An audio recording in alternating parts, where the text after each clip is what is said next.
Happy Saturday, Chiefs Kingdom. We have a fun video for you ahead as should the Chiefs sign Carlos Dunlap? We talk about why that actually might make sense right here on the Chiefs Report, along with Bob Costas called the Chiefs America's team.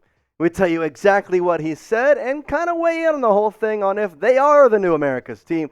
All that coming up right here on the Chiefs Report by Chat Sports. I'm your host, Jace Andrews, and we appreciate you watching. And let's get the good vibes rolling because guess what? It's Saturday, which means we are 8 days away from Super Bowl 58 against the 49ers. And I don't know about you, but I want the Chiefs to win. I want the Chiefs to knock the Niners down once again and take Brock Purdy off that dang pedestal that Chase Sr. keeps putting him on. So let's like this video up and hit 500 likes. Go down there. It takes 2 seconds because I know just as much as you, we want the Chiefs to win. So let's keep the good vibes rolling right here on the Chiefs Report.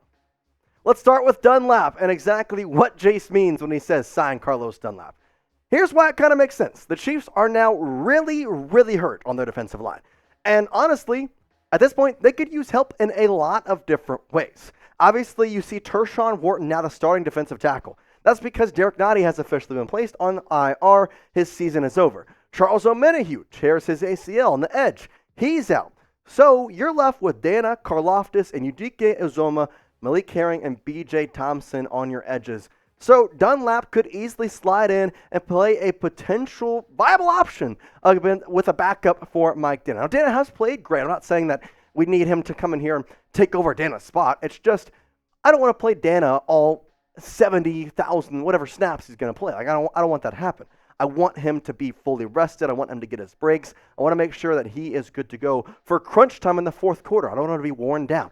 So what exactly does Carlos Dunlap bring to the table? Well, he played with the Chiefs last year. It's kind of like Frank Clark here where he knows the defense without even having to do anything. 39 tackles, 4 sacks, 1 forced fumble, and 8 pass breakups in 2022. The big stat there, 8 pass breakups. This is not bad at all. I mean, I know I want to sit here and say that like Carlos Dunlap is going to be the guy who saves the Chiefs. He's going to take the Chiefs to the next level. He's going to be the one who comes in the Super Bowl and makes an incredible game-winning sack. But if they do sign him, it's not a bad sign. I don't think it's really going to be like, oh, like this is a total miss because ultimately you're just looking for a depth role. He also brings some experience, I think also helps in here because obviously Dana played last year, but Karlaftis is still pretty young. This is his second year and he's in his second Super Bowl, which is great. I like that, but Dunlap has been in the league a long time and has really played with some good teams. Played with the Bengals for all those years, went to the Seahawks, and then was with the Chiefs last year. And his career, well, there's a reason people talk about him as one of the better defensive edges of all time. 577 tackles, 123 of those tackles for loss. 100 sacks on the dock. Found that and was kind of intrigued by that. 22 forced fumbles. And then again, his really big name was 76 pass breakups. Taller guy you kind of saw in the list for stat, the growth, the big body of him. And so overall, he is just kind of a bigger guy. He can put those paws up. Now, I have to ask the question, would you sign Dunlap for the Super Bowl? I don't know if you would or not, but I want you to get down in the comment section and let me know. I want you to type S for sign. I want you to type P for pass. I'm curious to see what Chiefs Kingdom thinks because, listen, Dunlap is a fun option. You don't need him to do much. Ultimately, you're just signing him to kind of fill a role. And so, curious to see what you think. S for sign, P for pass. Let me know in the comment section down below. We've also talked about Frank Clark.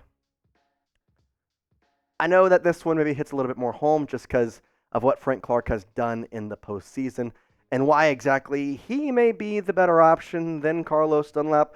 Well, guess what? We're going to compare the two here in just a second, but if you want to earn some free money, get some $100 deposit match, go to prizepicks.com/CLNS because you're going to get a $100 deposit match when you use the code CLNS. Now, PrizePicks is the largest daily fantasy sports platform in North America, and they are the easiest and most exciting way to play DFS, as it's just you against the numbers. Instead of battling thousands of other players, including pros and sharks, you pick more than or less than on 2 to 6 player stat projections and watch the winnings roll in. Now, I tell you, if you want to win some money and win some free money, because you get that $100 deposit match, you can turn it into $200, because I'm going to tell you how right here. My picks have been 6 of the last 8, so roll with me on this one. Patrick Mahomes, more than a half a passing yard, listen, it's a deal. I'm going to take that every single day. He's going to get a half a passing yard over the freaking 49ers. That would be absolutely wild if he did not. And then the more on the rushing and receiving touchdowns for Isaiah Pacheco. Listen, this guy has scored a touchdown in every single playoff game, and the Chiefs have really, really liked him and honestly used him the proper way in the playoffs. So I expect him to get back in the end zone, especially with the 49ers defense that focuses more on the pass game than the run. The McCaffrey, we know how the Chiefs have gone with the whole receiving backs thing. So more than 35.5 receiving yards, I feel like that's the one you got to go. Because, listen, you got to put a Niner in there.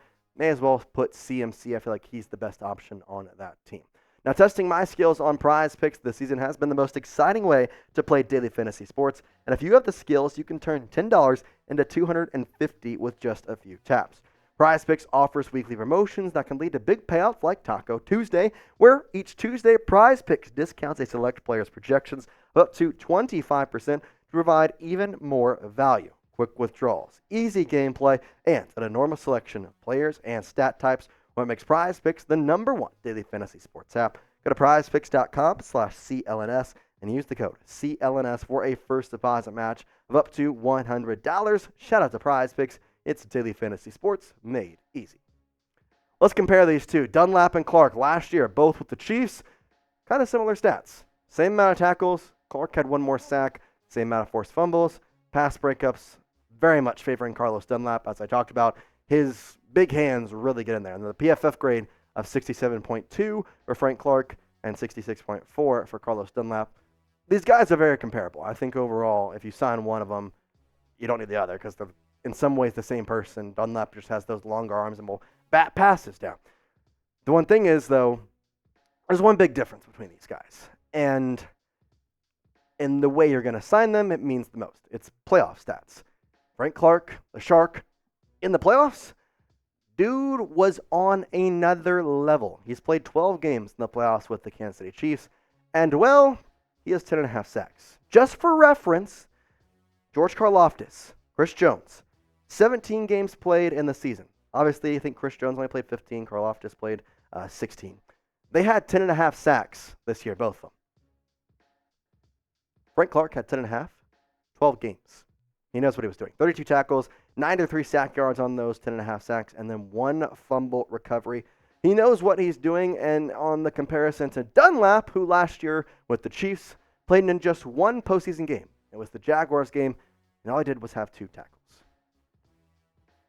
Obviously, a little bit of a difference there, but at the same time, I think you know who you're going to sign in that position. So I'm curious, though. I don't know if the Chiefs would do it, but honestly, at this point, you don't have Noti. You don't have Omenihu. May as well go sign Clark or Dunlap. Either one of them, I wouldn't be too upset, to be honest. Let's go to our second topic here, and the Chiefs being America's team.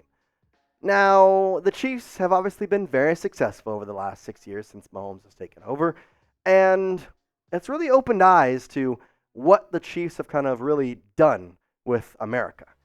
But there was one big name official who kind of came out and talked about it. Bob Costas. He said this: I think the Chiefs now, it can safely be said, are America's team. The Dallas Cowboys have had that moniker for a long time, and they're still a glamour franchise, but they haven't been at the Super Bowl since the mid-90s. But now, the Chiefs have been to 4 of the last 5 Super Bowls. They have the best quarterback in the game, even though others are really good. He's exciting. He improvises. He's charismatic. So, I ask you in the comment section down below, who is America's team? Is it the Kansas City Chiefs? Well, then I want you to type KC. Is it the Dallas Cowboys? Well, then I want you to type DAL. And I know this is a Chiefs channel. I know this may be a little bit biased, but I'm curious to see, as Chiefs fans, do we consider ourselves America's team now? I don't know. I think, especially getting the Super Bowl and the way everybody's kind of reacted to it, I almost think that they are. So let me know in the comment section. I want you to type KC for the Chiefs or type DAL for the Dallas Cowboys. Bob Costas continued on by saying Andy Reid's been around a long time and went to the Super Bowl with Philadelphia, and now with the Chiefs, they've got Travis Kelce and his romance with Taylor Swift, and it's a big deal to begin with. And it blows up bigger. Plus, the State Farm commercials.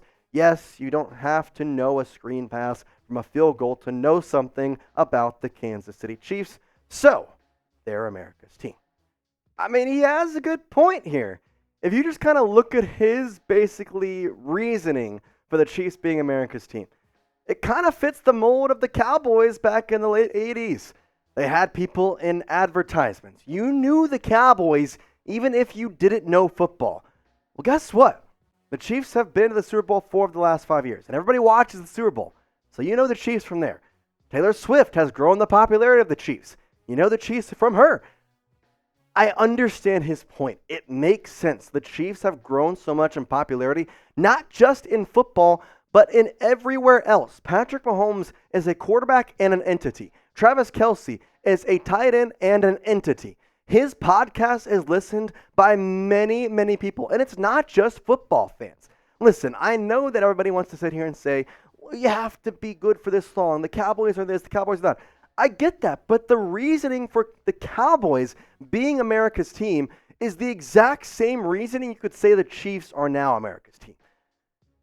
We can debate in the comments section, but I do want to ask you as Chiefs fans, if you think they are, then just hit that like button, because I'm telling you, it's fun to be America's team. It's fun to be the team that everybody wants to hate, but you can't, because it doesn't matter. We have Taylor Swift. We have another Super Bowl coming. We have everything at our grasp and the best quarterback of all time running the ship. So hit that like button, because it's a good time to be the Chiefs fans. I'm telling you, it's really, really, really fun here. So hit that subscribe button as well, because we have great content all through Super Bowl week. YouTube.com/ChiefsTV, or go down there and hit that sub button. As always, Chiefs Kingdom, we appreciate you watching, and peace out.